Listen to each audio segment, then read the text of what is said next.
Hola, DJ Meg Latino America. This is Darin Epsilon.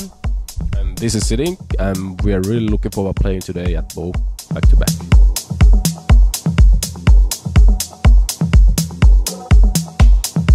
This is my absolute favorite place in the world. I mean, there's no other city on the planet that has this great of a crowd. Yeah, it's. I mean, Argentina is the place to play at, especially for progressive music. It's amazing. I don't know.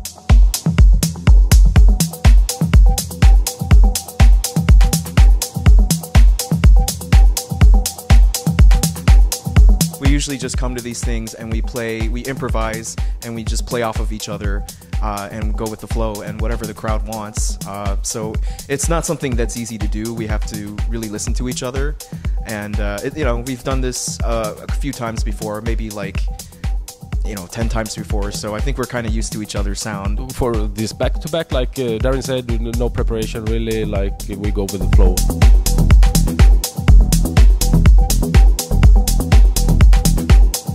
I play 4 different styles of music. It's everything from progressive house to techno to tech house to deep house. It always has like a continuous thread, and it's always melodic.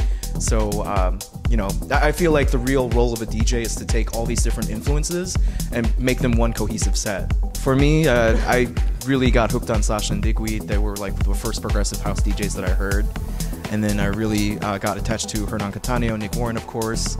Also I had a really strong trance background before I discovered, the sound that I'm playing now. So I was really following Paul Oakenfold like pretty obsessively.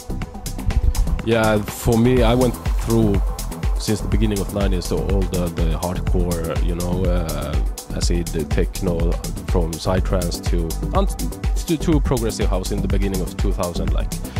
So yeah, the influences were like Way Out West, John Digweed, Sasha.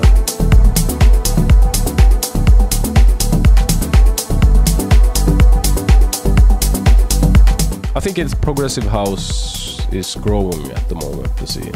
Of course, there's always been techno and all those house scene, a really strong one, but... Yeah, I feel like this is a very interesting year, and there's more reinvigorating energy and excitement for this style of music ever since Beatport split the genres into, we have commercial EDM now and real progressive house.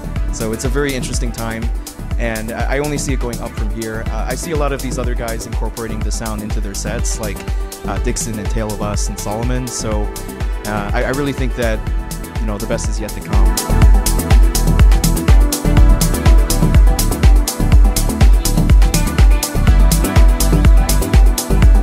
I started making music back in, I think it was '89. Before that, I listened to Jean-Michel Jarre, and Vangelis type of music. But yeah, like I said, then I went through different kind of phases and ended up with more progressive house in 2000. And we had a project with the German guy called. The project was called like Mastronic back in 2004, and after our first release, we just started getting bookings. So that's kind of 2004 was the point where I felt like I can probably make a living out of this one. When I was 14 years old, I actually took a very basic course in school, and they taught us about keyboards and basic music production. And one of our assignments was to complete a full track.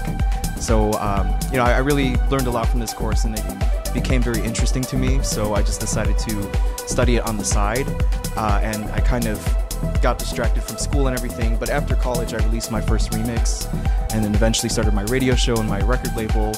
And I realized, it was just something that I did naturally. It wasn't like a hobby. It basically consumed my life.